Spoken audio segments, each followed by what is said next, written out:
ছিল, গুলি বের করে তারপর আমাদেরকে মারছে। ওইখানে গুলি ছিল, গুলি বের করে তারপর আমাদেরকে মারছে।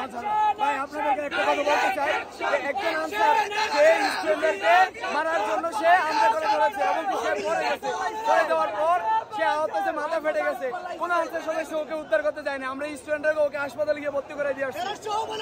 এটা কেমন আনসার সদস্য? কার জন্য সে আন্দোলন করতে আসছে?